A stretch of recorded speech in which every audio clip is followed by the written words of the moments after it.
Today we'll be looking at the various types of sliders available in WebPlus and how they can benefit your site design.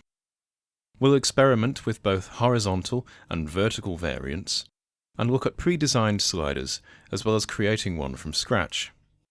As we're looking purely at sliders to begin with, then we'll start with a blank site and add a pre-designed slider onto the page. Navigating to the Assets tab and clicking Browse, we will find a sliders category that we can then filter further through subcategories. We have quite a variety to choose from, and these sliders can be purely image-based, text-based, or a combination of both. Let's have a look at a photographic slider to begin with. Within the photo category, we'll choose a landscape slider that has navigation arrows for the user to move back and forth between slides. Click and drag the newly added slider from the Asset browser to the page.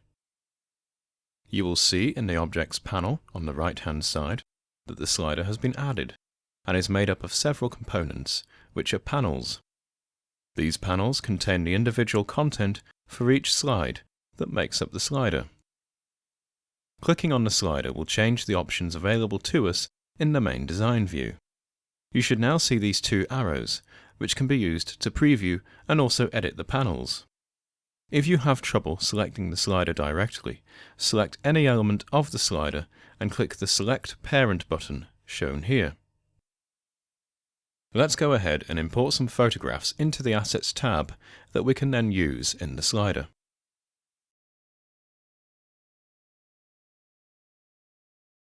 Once they are imported, I can simply click and drag one of the photos onto this first panel. As we are using a pre-designed slider, the image will be positioned to fit into the predetermined frame. Using the Position Image tool, we can move the image around within the frame to choose the composition we want. I'll go ahead now and populate the remaining panels with photographs. The pre-designed sliders come with a certain number of panels, but when we want to add more, the easiest way to do this is to use the Slider Studio. With the slider selected, launch the Slider Studio using the button on the context toolbar. Within the Slider Studio, we have the ability to change the slider's behavior. We can change the animation type when changing between panels, choose whether the slider plays automatically or waits for user intervention, and much more. Of particular interest is the option to detect mouse wheel actions. This will enable the viewer to use the scroll wheel on their mouse to control the slider when their mouse cursor is hovered over it. For now, however, we'll concern ourselves with the Panels tab. This lists the individual panels, and we can see the panels listed that the pre-designed slider has by default. The easiest way to create a new panel that retains the same layout is to duplicate an existing one.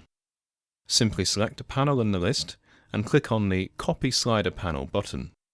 You can do this a number of times until you get as many panels as you require.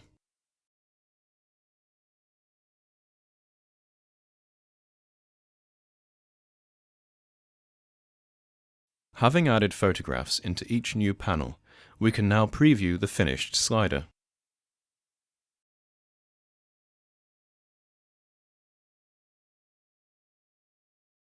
Let's look at some other slider designs.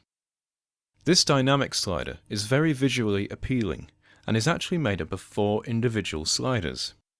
Hovering your mouse over each slider will cause it to slide out vertically. This is a great way to compact information on a page whilst drawing attention to it. The easiest way to replace the imagery with our own, in this case, would be to click Select the image you want to replace, then use either Replace Picture from Assets or Replace Picture from File.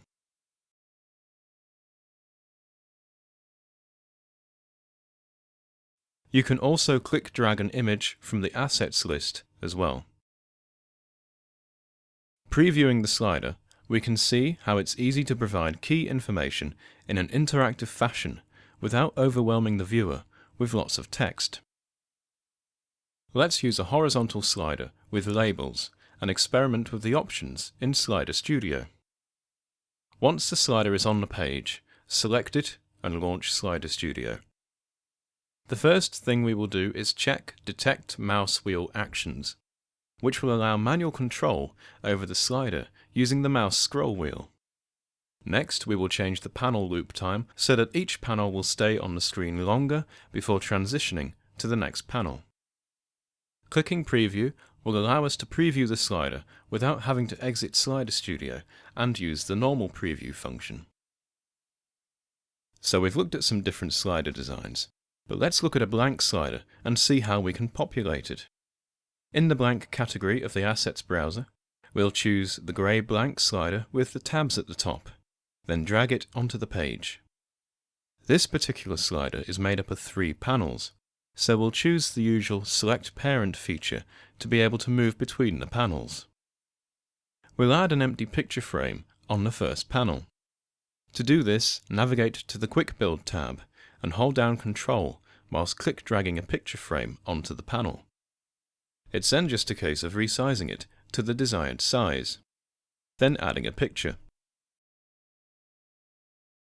I'll do this for the remaining 2 tabs.